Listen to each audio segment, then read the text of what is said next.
Assalamualaikum warahmatullahi wabarakatuh. Perkenalkan, nama saya Muhammad Iqbal Syarif dari kelas TI 4204 NIM 1201184304. Di sini saya akan menjelaskan laporan yang telah saya buat, yaitu laporan pengembangan peta kendali mutu. Di sini pada bagian pertama yaitu menentukan CTQ dan CTP yang akan dikendalikan. Di sini saya menggunakan produk Adidas dan lebih spesifiknya kepada segmen sepatunya. Nah, yang pertama ada deskripsi produknya. Ya, Adidas adalah sebuah perusahaan sepatu Jerman. Perusahaan ini dinamakan atas pendirinya Adolf Adi Dassler yang mulai memproduksi sepatu pada 1920-an di Herzogenaurach dekat Nuremberg. Rancangan baju dan sepatu perusahaan ini biasanya termasuk 3 strip paralel dengan warna yang sama dan motif yang sama digunakan untuk logo resmi Adidas tersebut. Adidas adalah perusahaan pakaian olahraga terbesar di Eropa dan kedua terbesar di dunia setelah Nike. Pada bagian kedua yaitu adalah voice of customer terhadap produk atau jasa. Nah, berdasarkan data yang sudah didapatkan pada laporan sebelumnya, didapatkan voice of customer terhadap produk Adidas sebagai berikut. Bisa membuat sepatu terbang, bisa collab dengan produk Vans, lebih banyak modelnya, kualitas ditingkatkan lagi, dan yang terakhir adalah semoga di masa yang akan datang Adidas membuat desain yang lebih fresh. Nah, setelah mengetahui VOC dari produk Adidas, kita bisa menganalisis ke dalam bentuk dimensi yang ada. Nah, berikut merupakan analisis dalam bentuk dimensi terhadap VOC. Nah, pada voice of customer yang pertama mempunyai dimensi features, yang kedua performance, yang ketiga aesthetics, yang keempat performance, dan yang terakhir adalah performance. Di sini kita menentukan CTQ tree dan CTP-nya. Di sini terdapat voice of customer, event driver, critical to quality atau CTP, critical to process atau CTP. Di sini ada dua CTQ tree dan CTP-nya. Yang pertama adalah lebih banyak modelnya, dan yang kedua adalah kualitas produk tidak diragukan dan punya banyak teknologi dan fitur. Nah, pada bagian 4 menentukan CTQ atau CTP yang akan dikendalikan. Pada CTQ atau CTP yang sudah dibuat di atas akan terpilih dua pilihan yang akan dilakukan analisis untuk diperbaiki agar konsumen puas serta meningkatkan penjualan pada produk. Nah, yang CTP terpilih pertama adalah produk yang ringan. Kenapa? Pada pembuatan sepatu, kita harus memperhatikan bobot pada produk tersebut agar kita nyaman pada saat dipakai.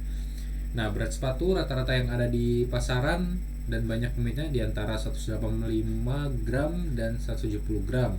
Apabila sepatu melebihi dari 185 gram, maka sepatu akan terasa berat dan tidak nyaman untuk dipakai. Lalu ada CTP terpilih kedua, yaitu pemilihan desain yang tepat.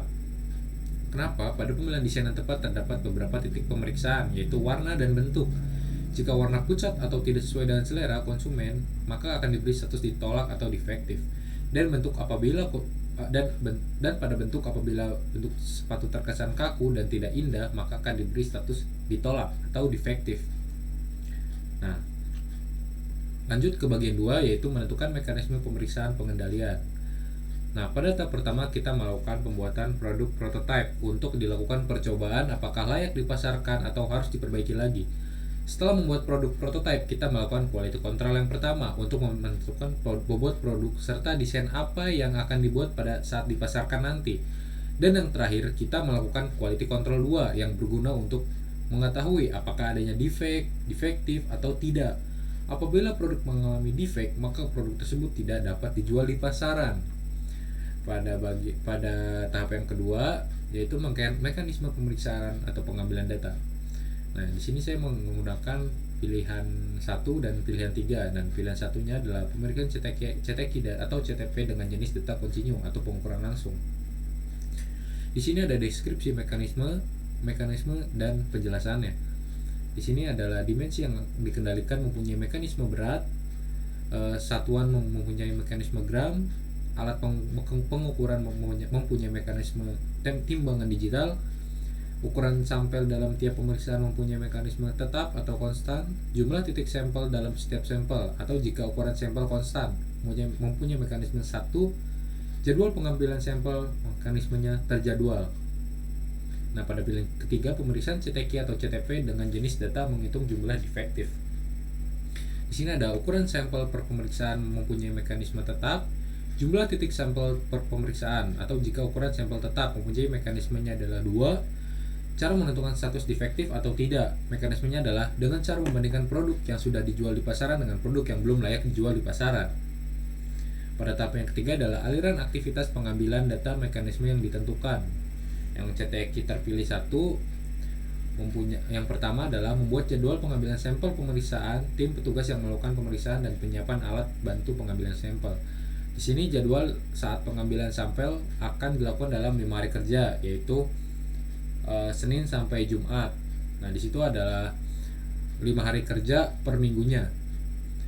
Nah, lalu ada tim pemeriksa pada quality control yang berjumlah 4 orang. Lalu alat bantunya adalah timbangan digital. Yang kedua, ada melakukan pemeriksaan secara detail dan produk. Yang ketiga, mengambil sampel hasil produksi. Yang keempat, ada pengambilan data sampel produk.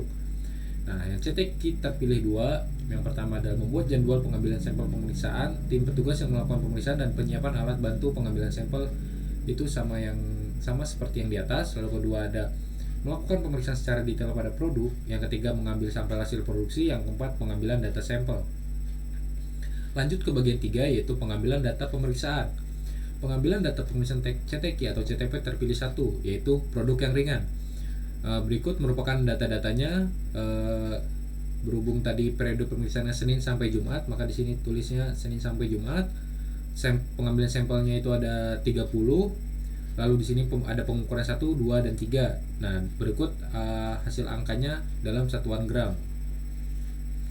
Nah, lalu yang kedua, CTQ atau CTP terpilih 2, yaitu pemilihan desain yang tepat. Di sini ada periode pemeriksa yaitu Senin sampai Jumat, dan objek yang diperiksa adalah warna dan desain. Berapa banyak unitnya adalah 15, dan jumlah defektifnya ada di sini datanya. Lalu lanjut ke bagian 4, yaitu pembuatan peta kendali mutu. Nah, ini ada yang terpilih pertama, yaitu literasi pertama. Di sini ada pemeriksaan Senin sampai Jumat, pengambilan sampelnya ada sampai 30, dan di sini ada 3 pengukuran dalam satuan gram. Lalu akan mendapatkan hasil perhitungan seperti ini: X bar, max, min, R bar, dan peta kendali X bar dan peta kendali R. Di sini terdapat CL, UCL, LCL. Nah, di sini kita dapatkan chart dari X bar, chart dari R. Lalu yang literasi yang kedua sama seperti di atas, mendapatkan perhitungan berikut. Nah, di sini ada X bar chartnya, dan di sini ada R chartnya. Nah, yang kedua, peta kendali CTQ atau CTP yang terpilih yang kedua, periode pemeriksaan itu sampai 30, dan ukuran sampelnya ada 15 unit, dan di sini ada data jumlah defektifnya.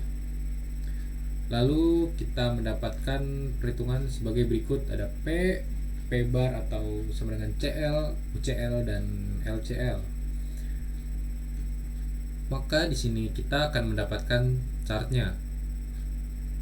Nah, setelah itu kita membuat fishbone dari produk sepatu Adidas. Di sini ada method, man, mesin, material.